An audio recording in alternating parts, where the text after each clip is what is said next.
Mr. Primanka Goswami, Associate Publisher, Penguin Random House, India. Ms. K.E. Priyamvada, Editor, India International Center, New Delhi. Ms. Priyanka Mishra, Managing Editor, Konark Publishers, New Delhi. Shri Rubin D. Cruz, Coordinator of NBT Online Course in Book Publishing. And Shri Kumar Vikram Ji, Chief Editor and Joint Director, National Book Trust India, will join us shortly. So as per the practice of NBT, I would like to request Shri Dick Saikia, Editor at NBT, to kindly welcome our panelists with a stall and book.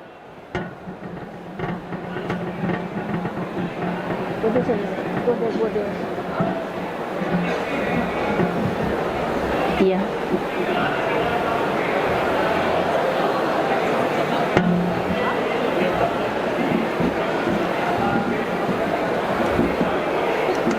Ms. Priyanka Mishra. Yes, sir. And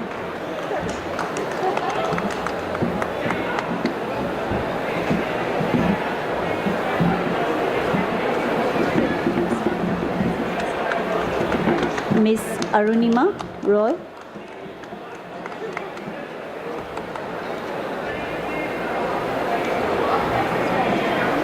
Mr. Primanka Goswami.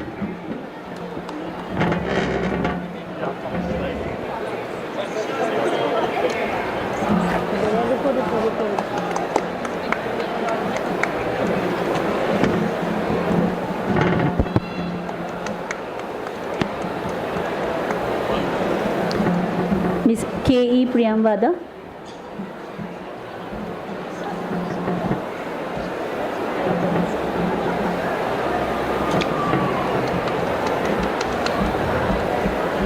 Now I hand over the stage to Shri Rubin Ji, the moderator of the session, to kindly begin the discussion. Thank you.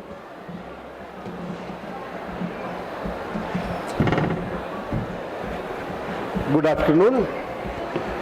Welcome everyone to the panel discussion on training in book publishing. Welcome to my colleagues in the book publishing course, Priyamvada. Priyamvada is an experienced publishing professional. Priyamvada works in various publishing companies like Macmillan, Niyogi Books, etc. And now currently she is an editor with the India International Center. She teaches editing in the book publishing course. We have Pramango Goswami. Pramango Goswami also have almost 2 decades of experience in book publishing. After after a brief period at Oxford University Press, he is associate publisher of Penguin Random House India now. He looks after the backlist in Penguin mainly. And we have Anurima Roy.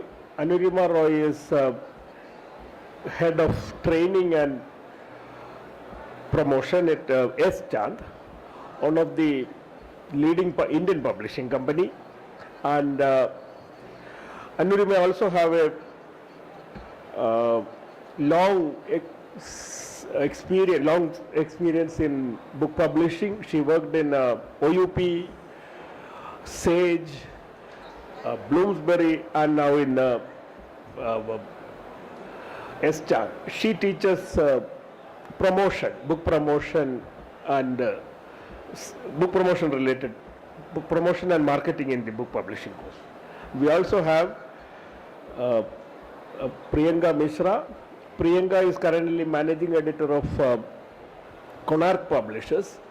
Konark is a leading Indian company based in Delhi. Priyanka also worked earlier with Oxford University Press, Taylor and Francis, Tuliga Books, etc. She also has a very long work experience in publishing, and she also teaches editing.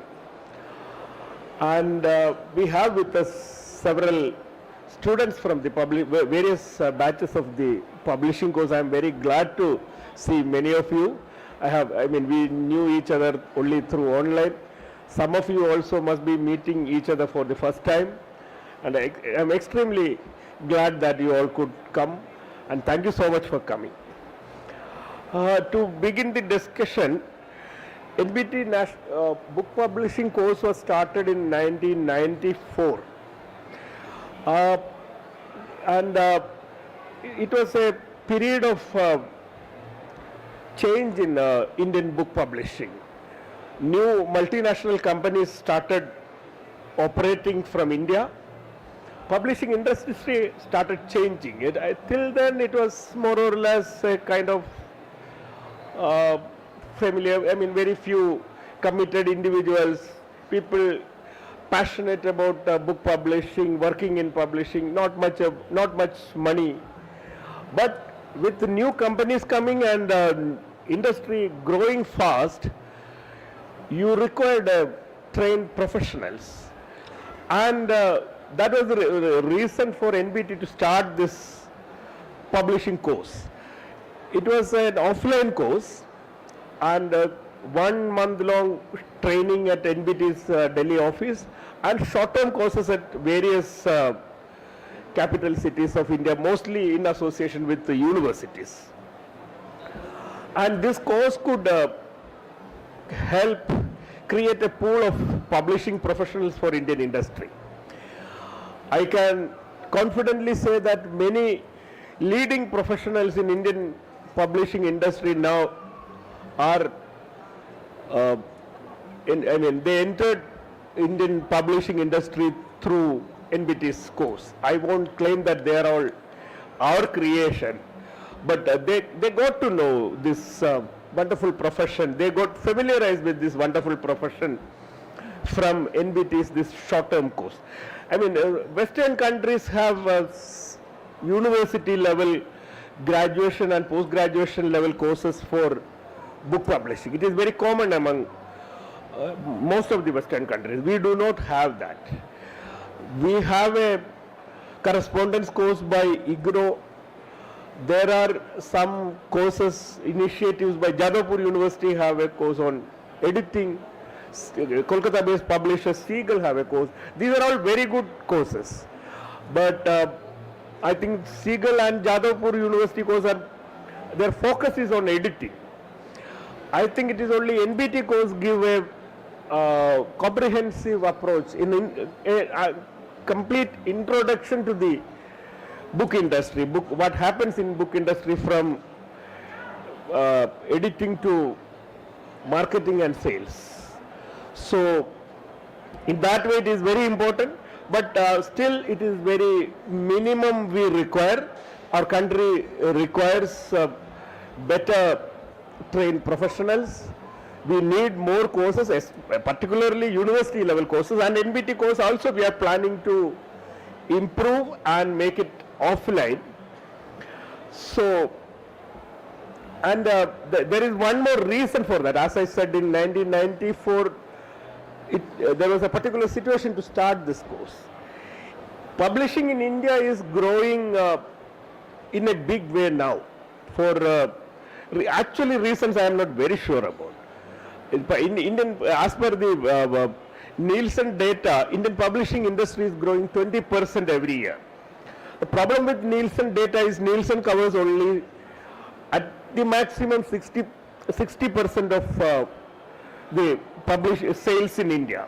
So it could be even, the growth could be even more than 20%.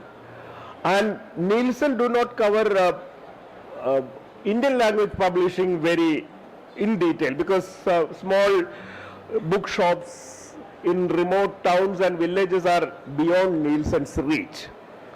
So when I was going through last year's Nielsen data, it was interesting to see that Penguin Random House India, which is India's leading publishing company, growth is some 19% something.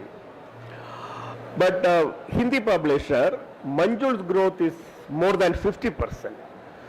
For my surprise, DC Books, a Malayalam publisher from Kottayam, their growth is 113% per year. So this, I believe, it is only my guess, believe that Indian language industry is growing very fast, and it is a time we create well-trained professionals for this industry. Otherwise, our book publishing is going to be affected. I wish my fellow panelists respond to this my views, and I have three questions to you. I will make that questions here itself, and then you can respond to that. One is your views on requirement of publishing professionals. Two, you are all veterans in publishing, but your experience in working in publishing industry with trained or non-trained professionals, and how do you feel that NBT course is working, and how do you think that it can be improved, or any other course? These are my three questions to all of you. So, Priyambada. Good afternoon, everyone, and welcome to what I'm sure is going to be a fascinating discussion. Thank you for that introduction, Ruben. My name is Priyambada. I have worked in various publishing companies over the last 25 plus years. I presently head the publishing team at the India International Center, which is a leading cultural institution in Delhi. We also bring out our own publications. I'm also happy and privileged to be a faculty member of the NBT course, where I teach copy editing, structural editing, development editing. Ruben is right in saying that initially the industry was quite unstructured, and people who entered the profession were primarily people who had a passion for reading, for writing, for publishing as a field of activity.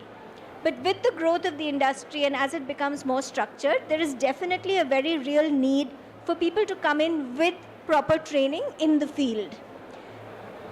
India is now a major destination for publishing outsourcing as well. Leading multinational publishing companies outsource their work to India because we have a large trained pool of manpower and increasingly women power. You know, publishing is one of those professions where a very large number of women find productive work. Publishing also works with the outsourced model, where you can have freelance copy editors and freelance proofreaders working from home.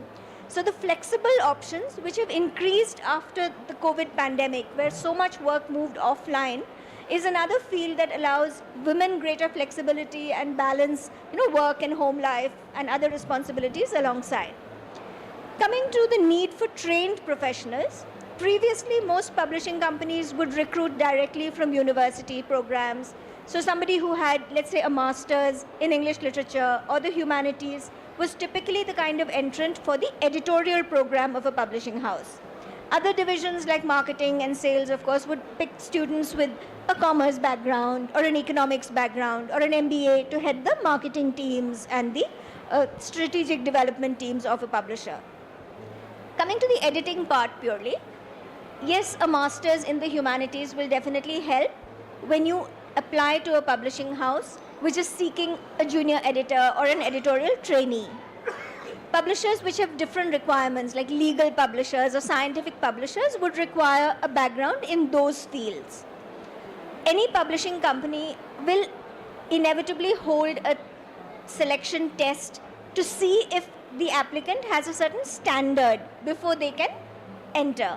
Right? So we would have a test where there are, for example, a certain number of errors in a passage that we give you, and we would see if the candidate can identify, there would be a benchmark how many errors they can identify.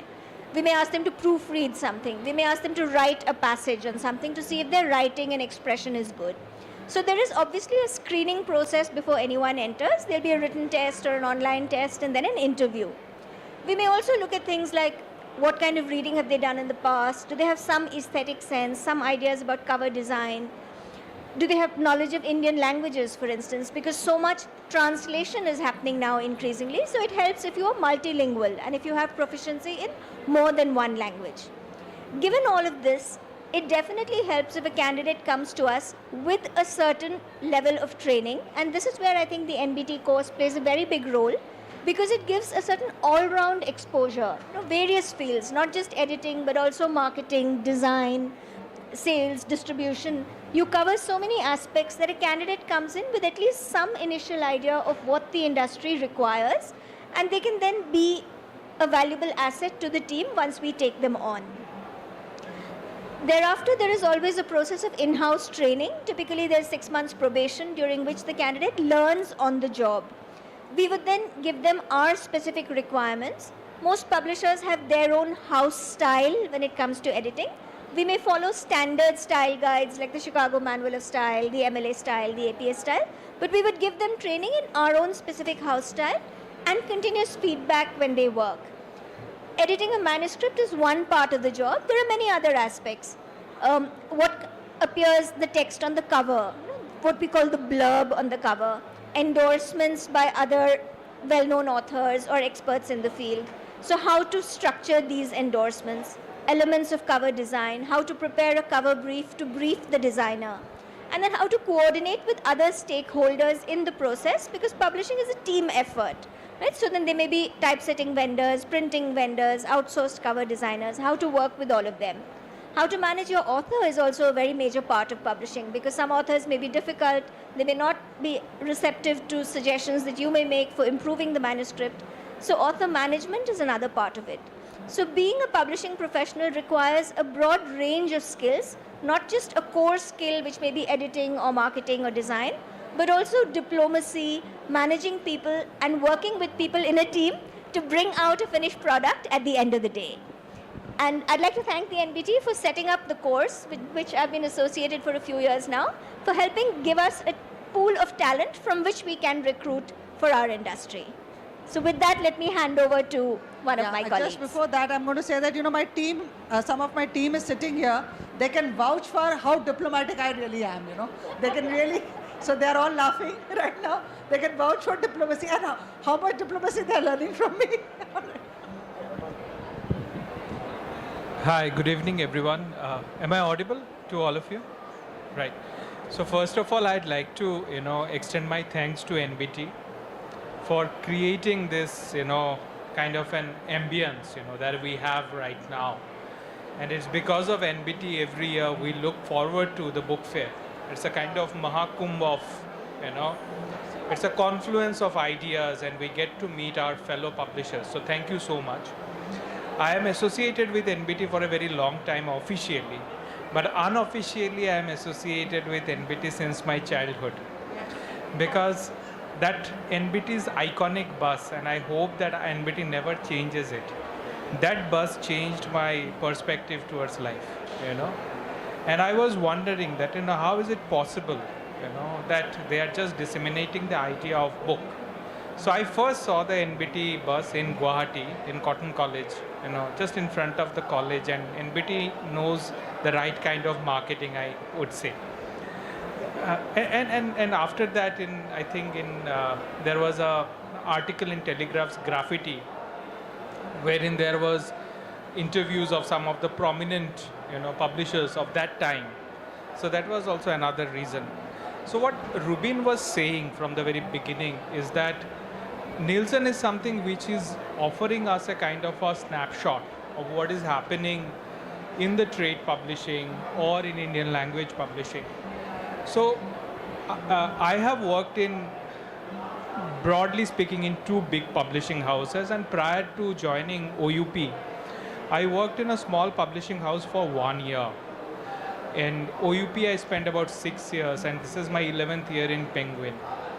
So it has been a very roller coaster ride for me, and even on my 11th year I can say that there is never a dull moment in Penguin, and everyone needs the book yesterday, everyone needs everything yesterday, and once in a blue moon I get a good message from the people. Almost everyone is unhappy, authors are unhappy, salespeople are unhappy, marketing is unhappy, distribution is unhappy. And price is always high. And we have to deliver the book, tomorrow there is a book fair. Truth be told, I thought that, whether I'm in the right profession or not, but at the end of the day, I realized that I love what I do. And that's why I never decided to give up yet. So what I'm trying to say is that I worked in what Priyamvada mentioned, the copy editing and wherein you look at the hardware of the bookmaking. But truth be told, that doesn't satisfy my intellectual pursuits. And I always love the idea of freedom, that I want to be out of these norms, regulations, style sheet, style guide, and it's maybe because of my educational background. So I wanted to do something, when I was very wide-eyed in OUP, I told my publishing director that perhaps Indian publishing needs to reinvent its wheel. I wouldn't have said it, now. And then he said that, okay, do commissioning. And I think that, when I think in retrospect, since I was so young and wide-eyed, I started, reading, interacting, engaging with people, which I don't do now, very often. And that changed my life in publishing. Because I feel that in publishing, you have various ideas and ideologies. And it's very important as a publisher to respect all the ideas and ideologies. Whether I want to pick up that idea or ideology, it's completely, the publisher's discretion. But how I should identify and pick it up. As a publisher, my job is not to judge any author or a writing style or anything. My job is to see whether that writing is credible or not. So I'll give you an example, it's one of my favorite examples. If you look at what happened in 1857, if you see it from the point of view of the British, it's a Sepoy Mutiny. But if you see it from our perspective, it's the first war of independence. So that's what, I feel that, should be looked at. And when I joined Penguin, I realized that Indian publishing is, there was a lot of, agreement, there was no debate as such. And, you may agree, disagree with me. I felt that, that we looked at history, sociology, politics in a certain way. But there are other perspectives to look at India. And one of the foremost, historians of our time at that time, wrote a long piece in Caravan. And I interacted with him and he said that, start exploring. So while there are various things, these are technical things related to publishing, the most important thing is that, are you ready to explore more?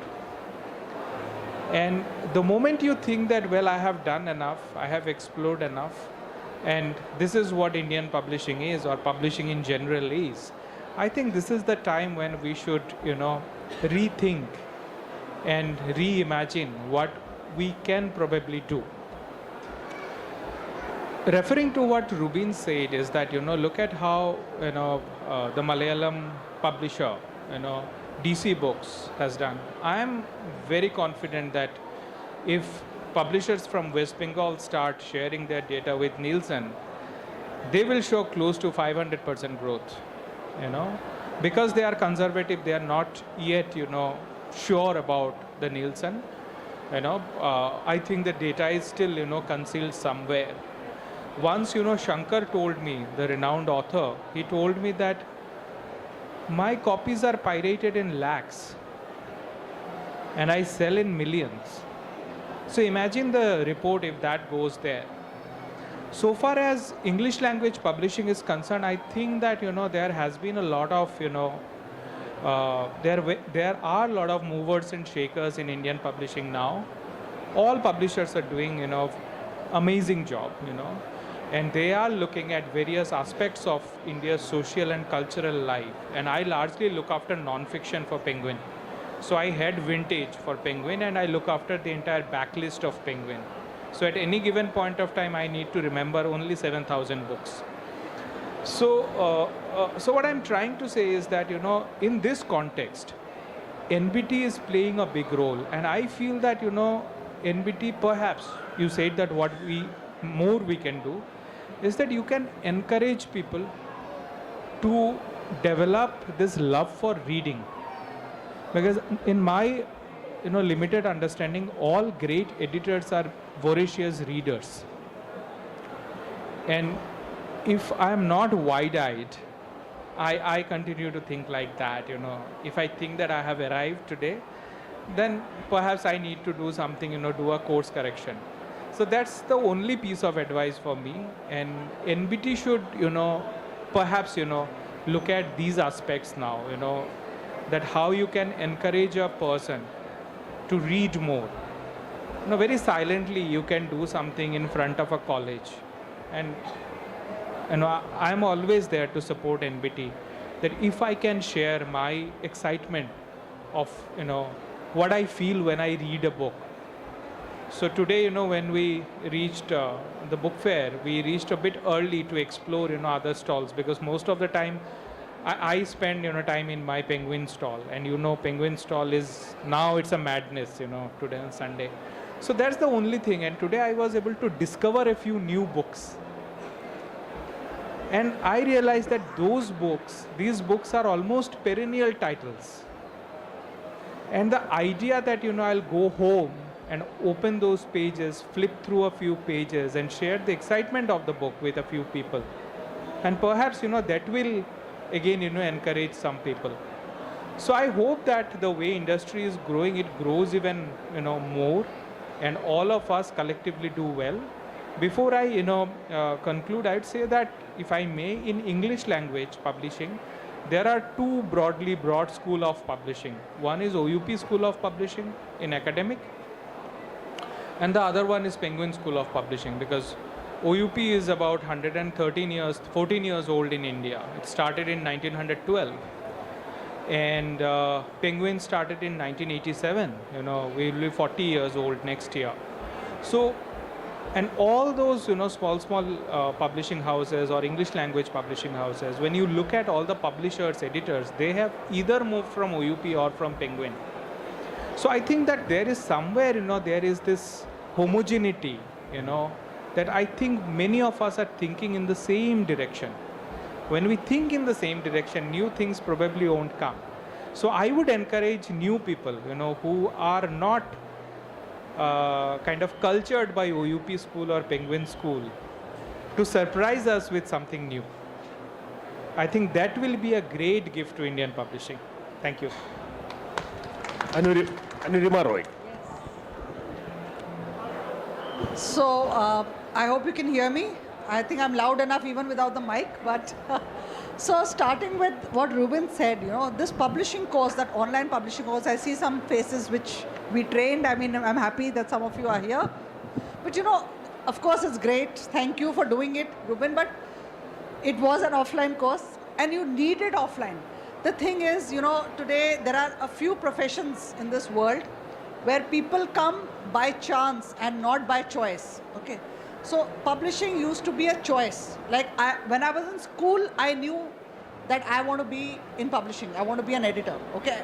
Because, that's where I watched the right movies, and, it was always Random House that I wanted to work at, or then Oxford University Press and things like that. So that's once you know what you want to do, you study on, you go on those lines. But today, publishing is becoming one of those professions where, people are coming, as one of their last choices, or, they don't know. They just fall upon publishing.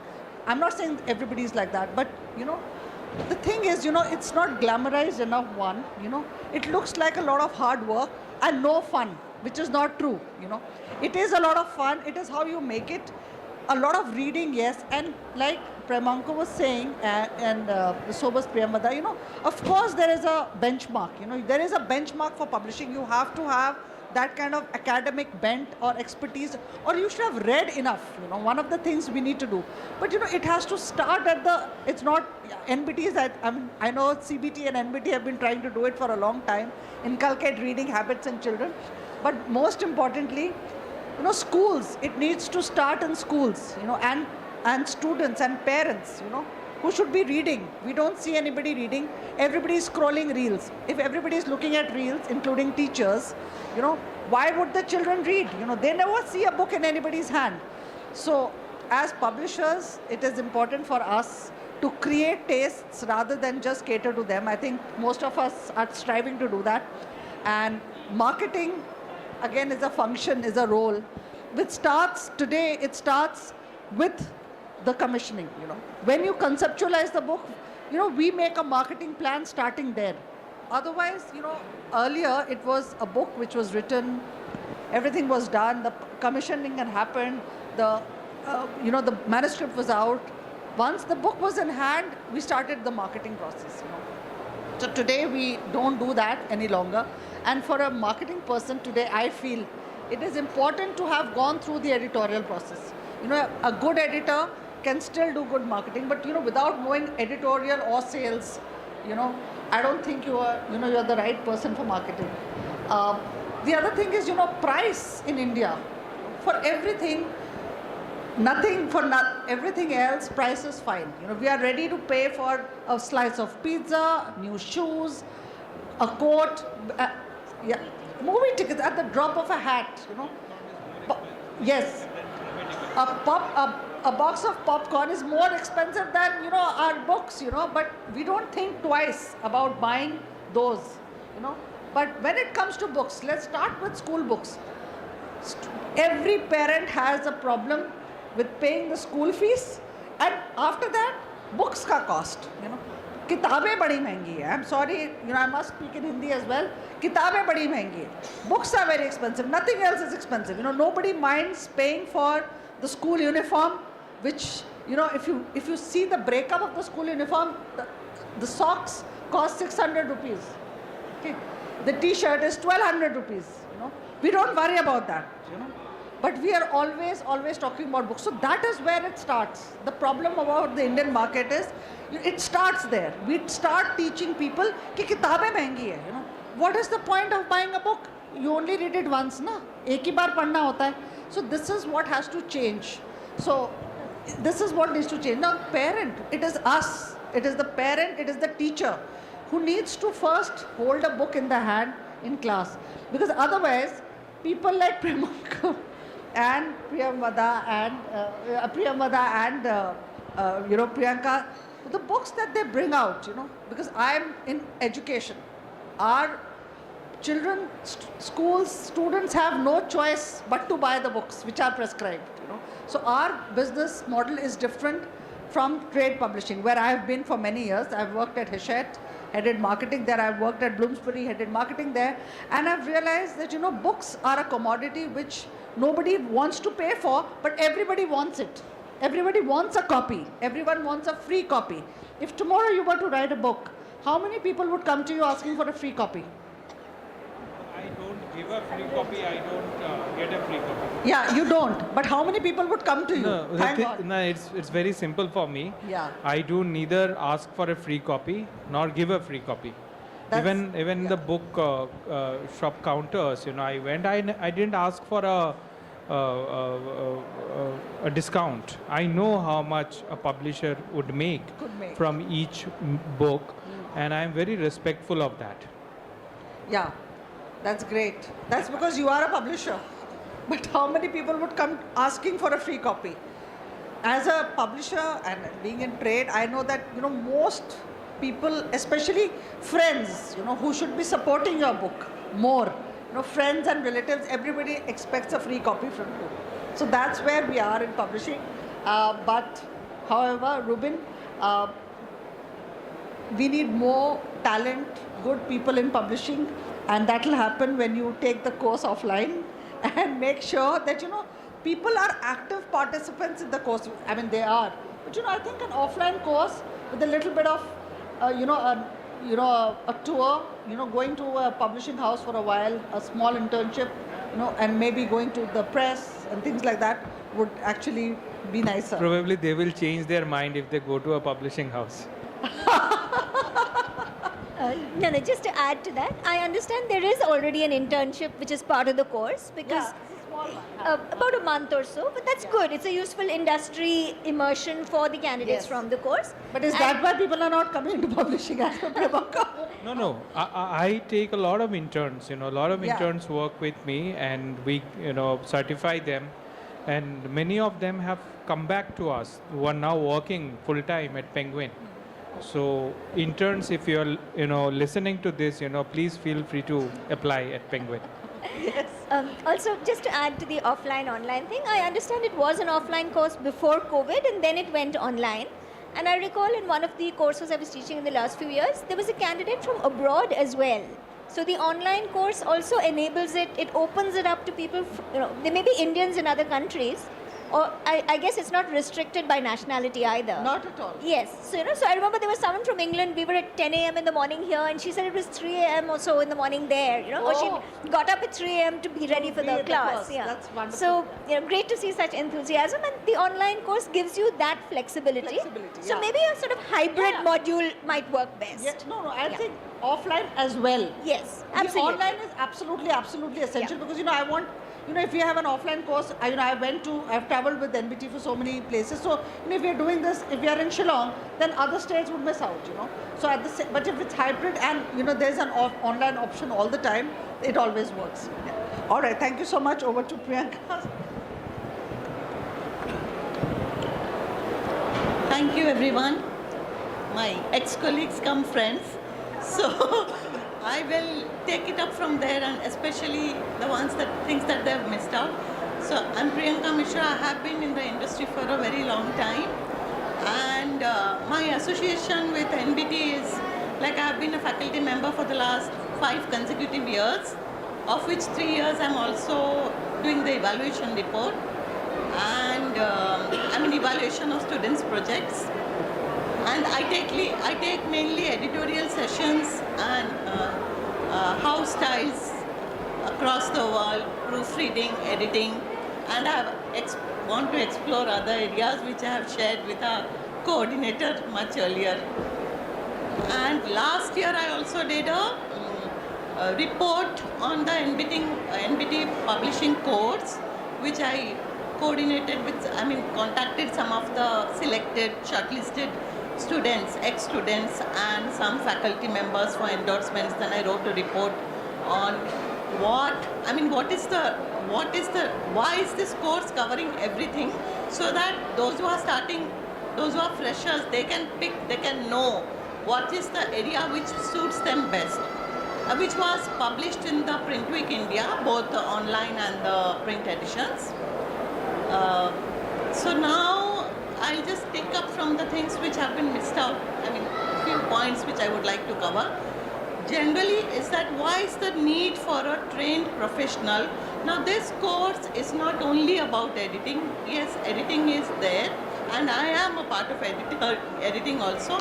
But when you are taking the course, you must have noticed starting from commissioning, starting from the publishing workflow to commissioning, to editing, proofreading, typesetting, production. You people make press visits, I know that also. So seeing the printers work there, and then distribution, sales, where it's getting the entire ecosystem, entire workflow. But as far as editors are concerned, other than the ones which my colleagues have already mentioned, one should also have author management, yes, essential, but vendor management is also equally very difficult and essential, and cost management, time management, scheduling, and all that. When you are into a publishing house, most of you do that internship for a month. So when you are there, you would be seeing it. But when you come into the job, you will realize it. There are various other things not only house style, not only checklist, not only seeing the grammar, structure, layout, flow, sentence construction, but seeing whether it's copyright free, are there any ethical issues, plagiarism checks, or maybe if it's India is a multicultural country, so is there any linguistic changes specific required from a person, author who is based in Northeast? He's written in English. English is not his or her first language. So these are the basic nuances, and also with the advent of AI, what are the extra checks one needs to do? Of course, there is the software, Turing theoretic or something where earlier only plagiarism was being checked, and now you can detect AI checks are done. Across the industry, we have this thing that whether it's taking quoted material or plagiarism or AI, below 10% is accepted range. So the detector, the software detects it. So one should be familiar with all those things. Now with this, also the online. Earlier it was only, when I started, it was only hardback books were published. Now then e-versions, online Kindle editions and various platforms, audio books, video books. So the technical bits which a technical person can handle, those kind of things also have to be looked at. And also most importantly, most important, most crucial, whether you are in marketing or editorial or sales, understanding and managing the entire workflow. The entire workflow, basic understanding of all the stages, and whatever your area of expertise is, complete understanding of that. Managing, forcing things, trying to do a backward calculation for things. If plan A doesn't work, what is the plan B? So my experiences, I mean, early on when I started my career about 25 years ago, since my very beginning, maybe in a couple of years' time, I started training my youngsters, explaining things to them that we didn't term it trainer or anything or workshop then, but it was like explaining why this is this. And very early in life, I used to do that. And then we had this having mentors. We used to having mentors or training trainees or new joinees, interns, conducting workshops for freelancers, editorial workshop. So what I have realized over these years is that when I see youngsters in the industry stumbling with basic editorial skills, is that the foundation needs to be strong. What people nowadays want is a shortcut reply to what will be this, what will be that. We get a response over and out. You don't remember anything. So if you have to explain to them the thing, why this is used this way and why this is not used. So that is how I try to put myself in the other person's shoe. I try to explain why the clarity, why the foundation is, what is the reason behind using an S here and not there. So that if that is explained and the foundation is clear, then only it can happen. So that is what, I mean, since I have been doing all this editorial workshops, so the next logical progressive step was to be a faculty member for various, I mean, over and above NBT, I'm also a member at other places, including Jadavpur University and all. So, so that is, but NBT is the longest stint. Thank you. But can I add something to this? You're absolutely right. The foundation has to be really good. But, not but, and it has to go, today the lines of editorial, marketing, sales are a little blurred. So a good marketing person needs to be a good editorial person. An editorial person also needs to, the first point of marketing today is editorials. They set the pitch, they set the tone, they give us the first push. This is what, this is why I'm doing the book or the series, and this is what we are going to do in terms of marketing, and these are the books I've read, and this is how these books are doing, which was initially, not sort of, see, publishing in trade is very, very personal. You sort of like and publish books that you like to read and you think would do well. See, yeah. I think if I may add one point, is that, there are certain books we love to read. Yes. Maybe it's not a great idea to publish those books, and this thing used to break my heart when I was very new in publishing, Exactly. And now, I know, what happens to my team members when collectively it's decided that, the book is not, again, I'm sorry to say, use this word, not worth publishing at this point, maybe commercially it's not viable.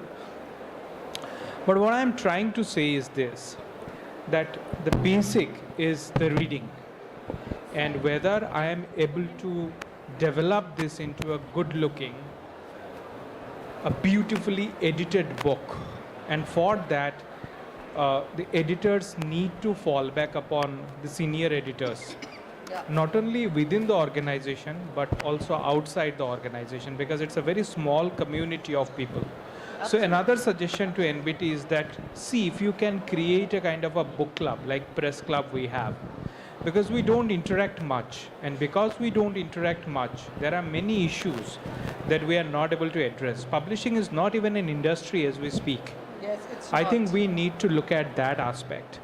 Another thing is that, how many editors are going to bookshops on a day-to-day basis.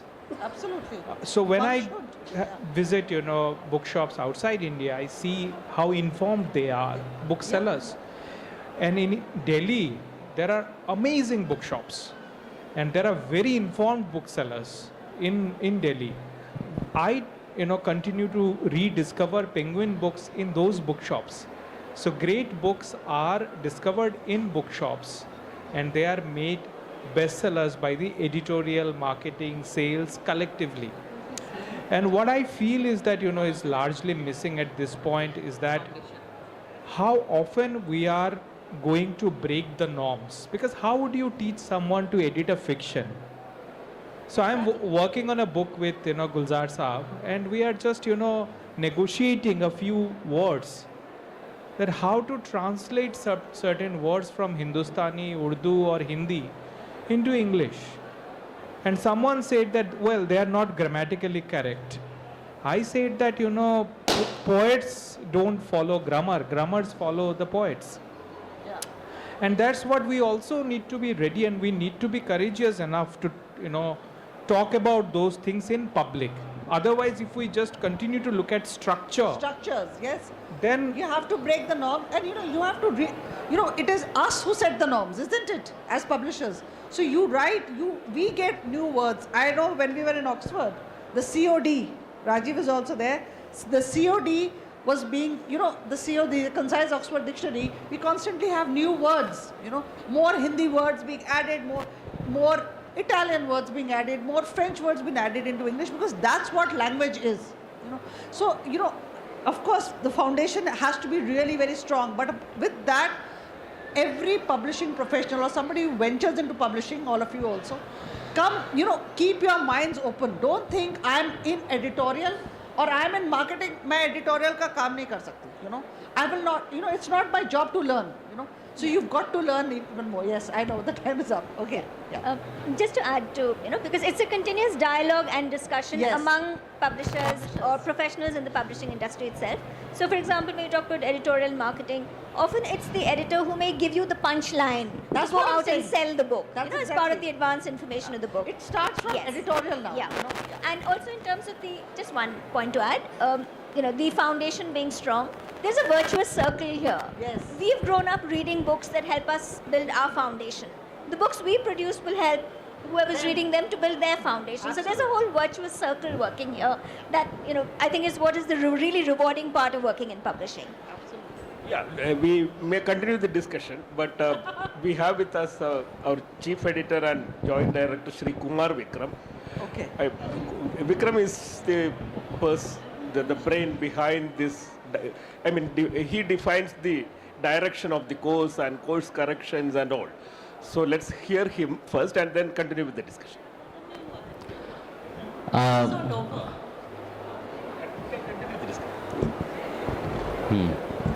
Thank you, and it's a topic of common interest. Naturally, since we are organizing this online publishing courses, so we thought of having a discussion here.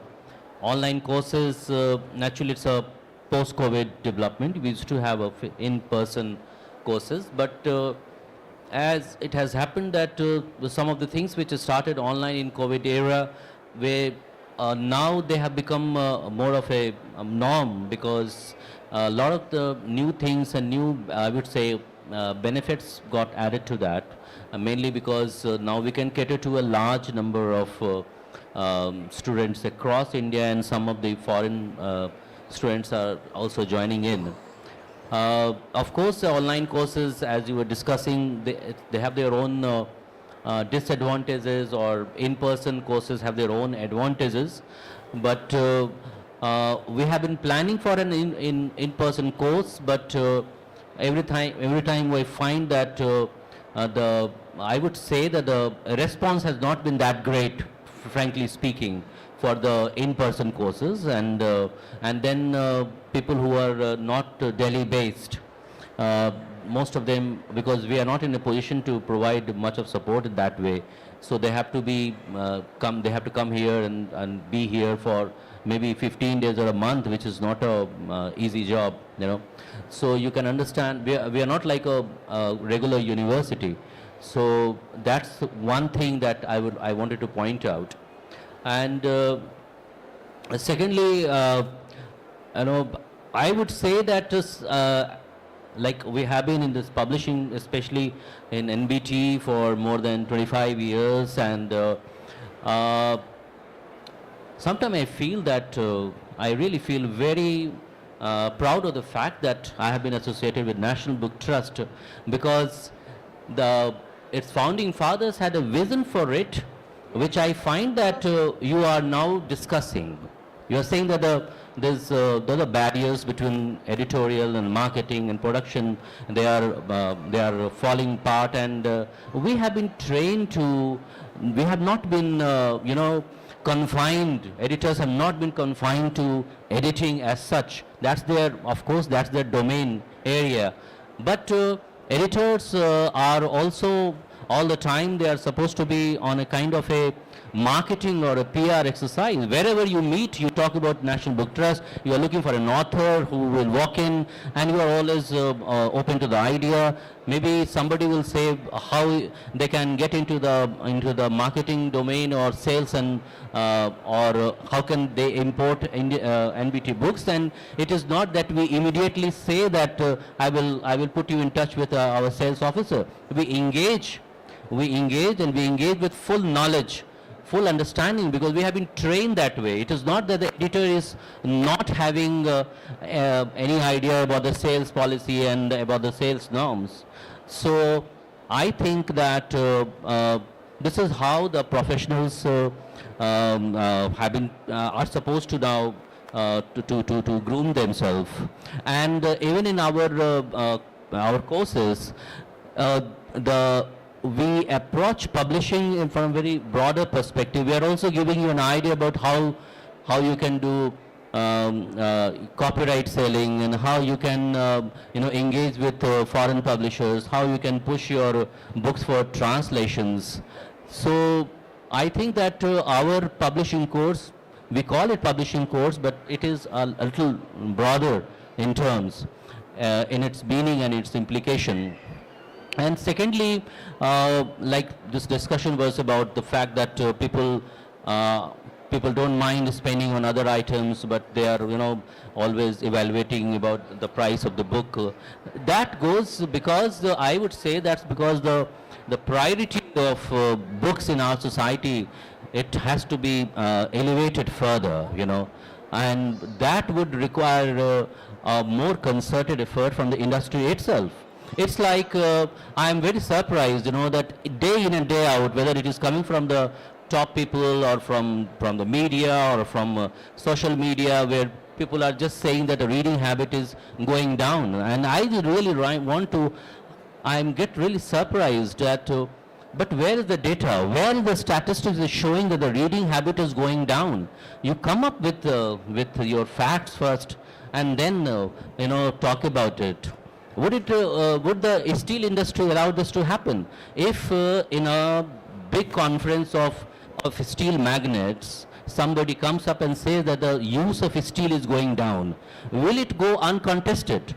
There would be, I would say, though, even the people who are dealing in alcohols, they are coming with advertisement that, you know, the doctors are saying that, you know, some amount of alcohol is good for you. I have seen advertisements like that. How the various industry people, you know, protect and promote and project their interests. And there I think, despite the fact that we are supposed to be an intellectual book industry, we are taking it just lying down. No, there is no, I would say, counter narrative coming from. It can come from each house. It can come from each house, you know. And you can talk about how the reading habit had changed, for that matter, how the demands have changed, how the formats of reading have changed. So when we are talking about training professionals for this industry, we will have to keep a broad view in mind, and when we are inducting people, whether in marketing or editorial and production, we will have to give them a rounded treatment, and before they get to their domain area. That's all. So there is, I must answer this question, that there is an absolute statistic and absolute data for it. If you look at the sales of, there's a series called How to Train Your Dragon, by Hachette. So we have the books. We had the books. I mean, Hachette has the books. So the books never did well. They tanked completely in India and many other countries. But then the movies are doing fabulously well. So content is being consumed, yes. But books, like they're waiting for books to become movies. The kids, the habits are changing because they are not the adults today, you see what you do what you see. Mostly what we are seeing is everybody on the tab and things like that. Of course, they may be reading. There are readers. We in education are definitely doing it in schools now. There has to be a period of extensive reading. So children will be reading for pleasure and not only for answering questions. So it has to start from there. It has to start from there. And of course, when we train teachers, there are a lot of teacher trainings now which wasn't happening earlier. So in all our sessions, I think most publishers are trying to inculcate this. Because, if it doesn't start there, where else will it start? And, if every child is only watching TV or playing games on the tab, how will they start reading? So we need them to start reading at that level. Read anything that is fun, instead of telling them, no, you should read this kind of a book, You're 11, you should read Nancy Drew, you should not read anything else. So we, instead of policing them, maybe we can start small, they can read little books. Sorry, Priyanka hadn't finished, yeah. After this, we will have questions from the audience. Okay, so I just want to take up from where I had, about the foundation I was talking, which Priyambada said, yeah, it's a vicious circle and experience, but what I was trying to say is that in today's generation, many of the students who come, the participants out of 100, 120, maybe 20 would be a little elderly. Most of them are like youngsters. So for them, they need a quick fix solution. So that is, what needs to change. As she said, Nurima, as she mentioned, that your mind has to be open. If you're not being able to do that within office hours, or show it to your managers, do it outside. But you need to have that open mind. And also, yes, marketing and editorial is so much related now. That's why we have content marketing managers and all that. It's all blurred now. Yes. Yeah. That's good. So also very good. So what I try to do, have done in my sessions, I don't know how many, 5, 10, whatever I've taken, is that I've tried to make those as much interactive as possible. After the end, after the sessions are over for questions, I entertain questions and all. And also I try to give real life examples to explain what do you mean by this. Even if it's a style thing or a layout thing, I try to give real life examples to explain. Now coming to Rubin's question about how this is different, better and things for improvement. Most of my colleagues, friends have said that we need an online session. I understand last time the attendance was very, very low, which is why it was called off.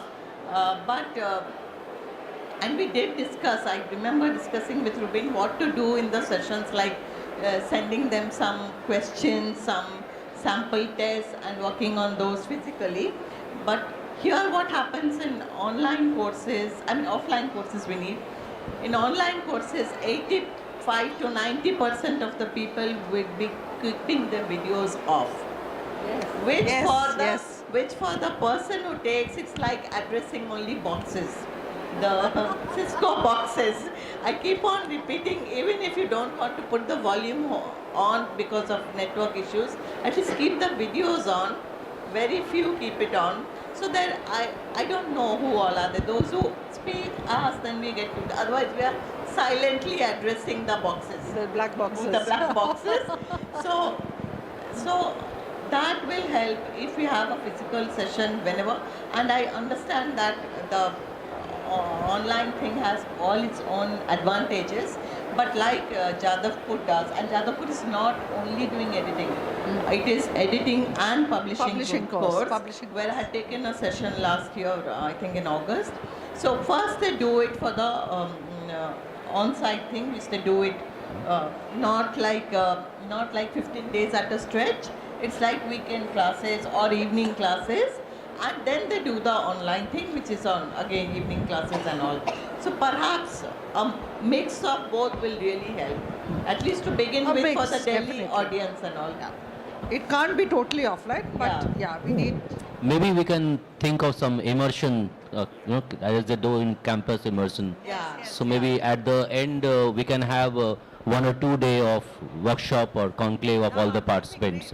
So that can be announced quite early. Questions, there can be discussions, we can make them do a GD and make them do a project there. Yeah. That can be done on one particular weekend. Yes. At the end. So that can be factored in. Yes. I think they visit the press also, no? Printers and all. Okay, thank you. Now, I welcome if there are any questions or comments. And there are many students who were part of previous year's courses are here. I request them to wait till the end of the session so that we can have a group photo. Any questions?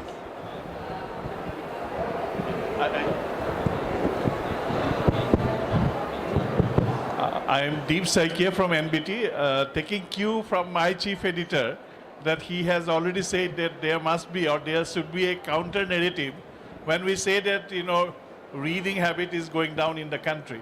I wholeheartedly agree with him, and it is not I would like to give a very mundane suggestion, or can't we have a industry together, create a series of creative advertisement, like you remember that those for increasing the sale of eggs, Sunday and Monday rose Khawande. So there can be, I'm sure that you people are telling that we don't mind, spending much for a shoe or a socks. So those concepts, we can convert it to good creatives. Absolutely. And agree there with could you. be a concerted effort. So Deep, I would like to inform you we are going to launch a national reading campaign next month. No, but, Wonderful. again, we want, like he said, and like Premanka also said, I mentioned, I think, if you go to one of the, stalls, I think Harper or one of the stalls, there's a nice big caption saying read. Everybody's doing individualistic sort of trials, but everybody should come together. No, So, I think that there are organizational limitations, and we need an apex body to bring everyone together. But I can say that and I'm talking only about English language big publishers. I know that publishers are really very excited, and they're working pretty closely with NBT. I remember Kumar, you were in our office, and we had a very candid and freewheeling conversation. As I mentioned to Rubin earlier, I will have 2-3 concrete suggestions for NBT to consider, and these things are not easy to do. One is that consider creating a book club, like a press club, and don't have liquor there. Make it liquor free completely. Only Family tea and friendly. coffee. Otherwise, it will become a tavern, which I don't want it to happen. Number one. Number two is that, how can we make book as an essential commodity in India? Let's think about it. Let's think about giving the industry status to publishing. Third point is that, in Penguin, what we do is that, we have this thing called, one new book a day. So we bring out 240 to 250 books a year, which means 20 books a month, and we work 5 days a week. So 20 days is 1 month, 20 working days constitute a working month. So each day you have a new book. So if we, replace certain items, for example, if we now encourage people to gift books on birthdays. I remember, when my parents got married, they got all those books. And, and most of the books, my father said they are forbidden for younger audience. And since they were forbidden, I read everything in my, So I think that we need that kind of a culture. And we need to also understand that, we don't need to achieve everything. In India, we are always moving very fast. Yeah. Let's encourage leisure culture. Deep, you are from Assam. I am also from Assam. So in Assam, we have a culture called Lahe Lahe, right? Everything is slow the moment you cross the river Brahmaputra. And I love it. Love this about our community. Is that, we take it easy. I think the entire East is like that, na? Bengal. Well, we would like to take pride in saying that this is our patent. But what I would say is that, let's promote the leisure culture to an extent. Let's relax. Let's read a book. If you are always taking action, then when is the time? It's okay to fail in exams. I failed in science and maths. And in the hindsight, I realized that I never required those geometry and all those complex calculations. Rather, my teacher should have taught me how to file an IT, income tax, returns. Yes. These things are more important, and appreciate those small things. The moment we do that, today I was, when I was on the way to this place, I was listening to a song in which Gulzar Saab is saying that, I have tasted the leftover peas, green peas, eaten by the Gilheris. I was just wondering, he had time to look at those, squirrels for some time. Do we have time for that? Yeah. Exactly. So I completely agree with you, because being again very close to Assam, Bengal, so I think we are all, Orissa, Bengal, Bihar, all of us, and then of course the far south, again very similar culture. So reading is in our blood, a culture is in our blood.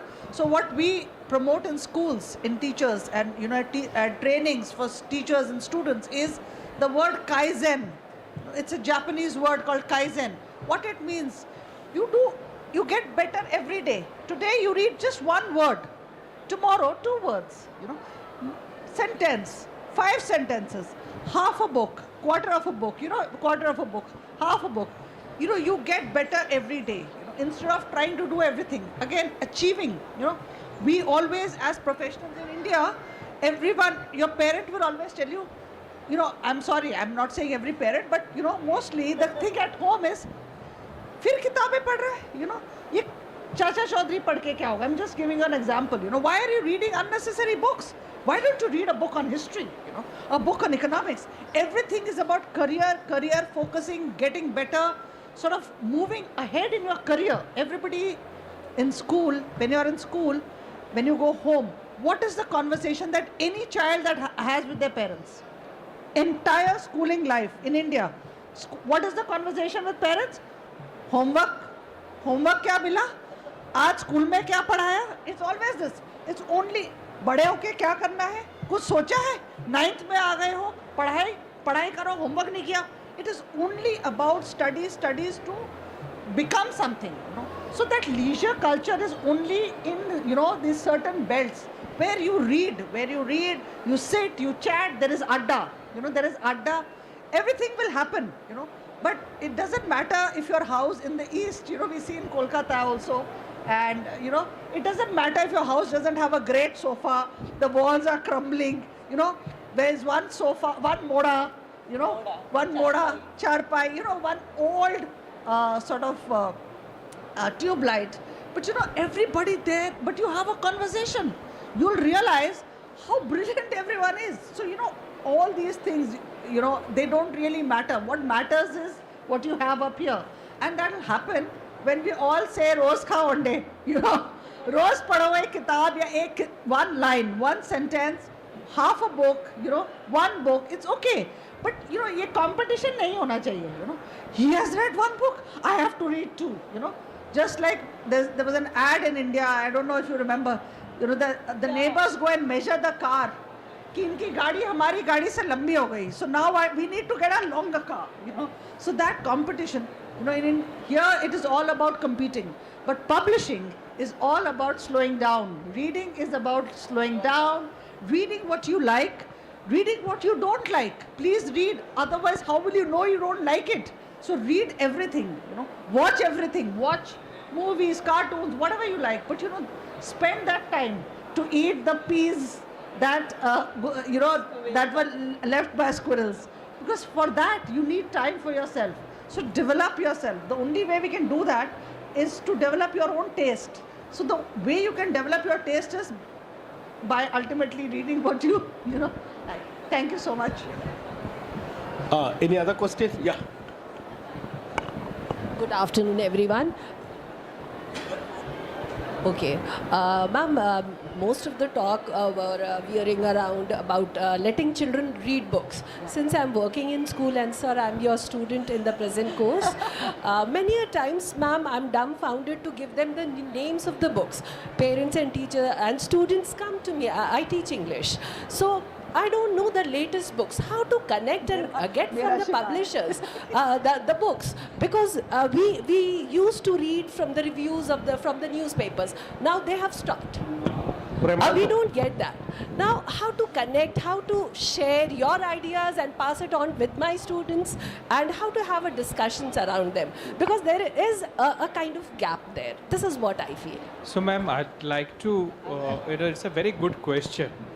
And I'll just give you an anecdote which our National Security Advisor gave just a few days ago. He said that he doesn't use internet or phone, but there are many ways of communicating. I really found it interesting. You know, I'll give you a personal example. So I happened to edit Ruskin Bond.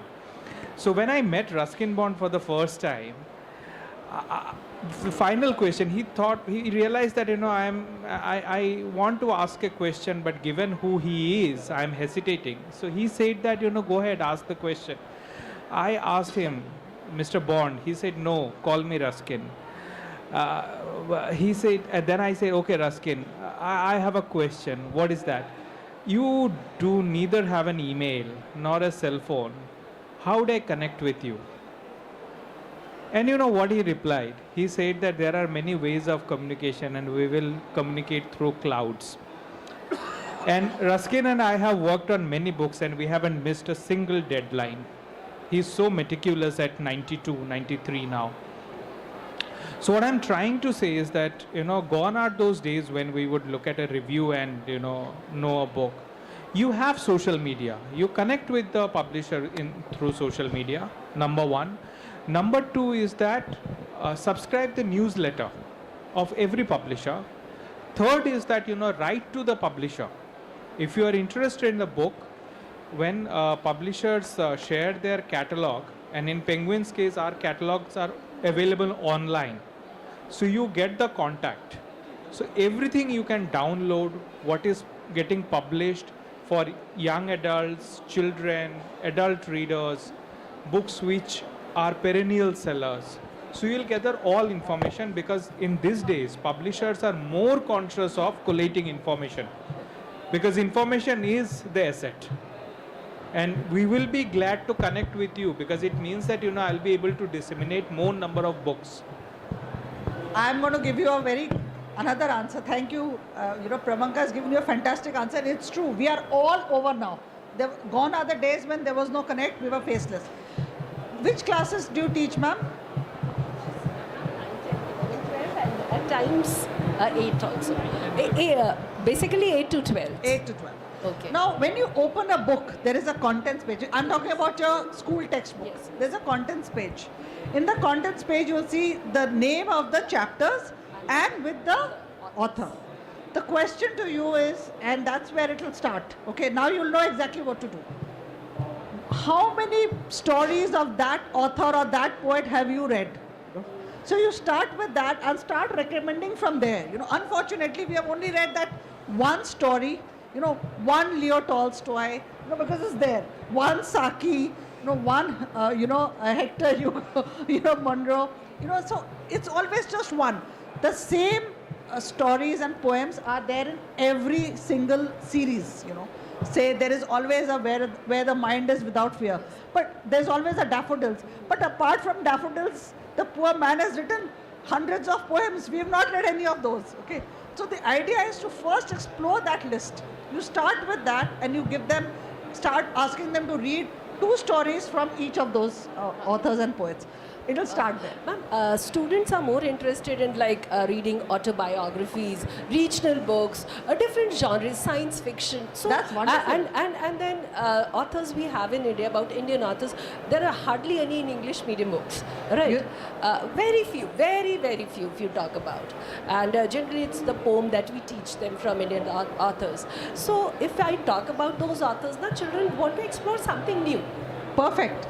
And you know, the best way to use children is to use them and their knowledge. So what we do in school teaching is, instead of recommending to them, how many of you sitting here agree that our children are smarter than us today? We all. Okay. We all. So we ask them, who can recommend an autobiography in the classroom which all of us can read, or a regional book, say Malayalam, Odia, Tamil, Bengali. So what they will do is they will go out of their way. Then next week, who's going to recommend a book? Once they have this amongst each other in the classroom, you know, once they want to be known, they want to be seen, every backbencher, everyone will get up and answer this question, you know. So we use them rather than, you know, I know it's very teacher-centric even today. Everybody thinks, you know, all the teachers feel that, you know, they are Hercules and, you know, they're sort of, they're doing everything, Yes. you know, in the classroom. But it has to move to child-centric. And ma'am, we also give them for scholastic achievements, we give them books as prizes. So every year we buy 1.5 lakh of rupees of books to distribute to the scholars. That's a great incentive. So how to get them a variety of books? There, as teachers, we need to give some inputs for the libraries, for the gifting of the books. So we Yes. need a wide variety. Yes. Just to add to the points they've made, the websites of publishers are a good place to start. New books that a publisher is bringing out, and there are many online sites where books are reviewed. Like newspapers and print may not be reviewing them so much. So Goodreads, for example, online sites where reviews and recommendations come are also a good place to start. We ran out of time long back. Yes. Because there is no other program now, we are continuing. But so any 1 or 2 very brief questions. Brief questions and brief answers.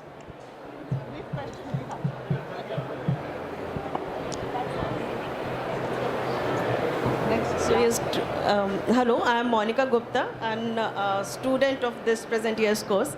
So my question is and I want to know more about it. Our discussion today was mostly around traditional publishing. So as you said, sir, there are certain books you have to leave, you cannot publish because they are not viable commercially. So self-publishing, I think, was one of the answers to this. Right. But then see, I am a small-time publisher myself, and we assist authors in self-publishing their books. But where we are stuck is in distribution. Since, ma'am, I have seen your books also online and they are not in print. So, I mean, I don't know, but maybe that is because of the distribution, the closed distribution network that we have. And we also lack POD portals here, just as we have KDP and Intra. They are not workable here in India. So I want to know more about it, how self-publishing can become a profitable industry or profitable business for small-time publishers like us now. And because, another thing that I want to discuss is we have, what? No, we are available here. Not to worry. You can discuss one-on-one with us as well. Let's discuss on See, this. your question is, so difficult to answer because I represent a traditional publishing house. So I can always discuss it offline. I cannot discuss it here. Right. But the answer to your question, especially from my point of view, is, India, big Indian publishing houses also struggle with distribution. The reason is, see, there is a 100% return guarantee if your book doesn't sell. So this is not education. So if their book goes to the market and, say Bahari Sons keep it, they will keep it for, say 2 weeks, 3 weeks, 4 weeks. After that, they'll have no choice. If a book doesn't sell, it will come back and it adds to their inventory actually. So distribution is the only solution to your question is buyback. You get the author to buy back. That's the only way. And the author will distribute because, it's his or her baby. So it's their job now to take it to the world. So, there was, One more question. last Yes. question. Last question. After the panel, you can discuss it here. Yeah, we are all available here. I can discuss this with you very clearly, not to Brief. worry. Yeah, you're all such great speakers. I was wondering if you had. You're all such great speakers. I was wondering if you have any interesting or favorite words of yours, be it in English, Hindi, or any language. It's not really book related or anything. I just wanted to know great words. Favorite words are, one is slow down, one is keep going. No, So there are two my different- most favorite word is negotiations. Very That- good. So negotiation, slow down, keep going. One more. Thank you. Thank you, everyone. Thank you so much. And this session is getting over here. Thank you, K.E. Priyambada. Thank you, Pramango. Thank you, Anurima. And thank you, Priyanka. Thank you, Kumar Vikram. Thank you, everyone. I request the students of online course to come to the stage for a photograph.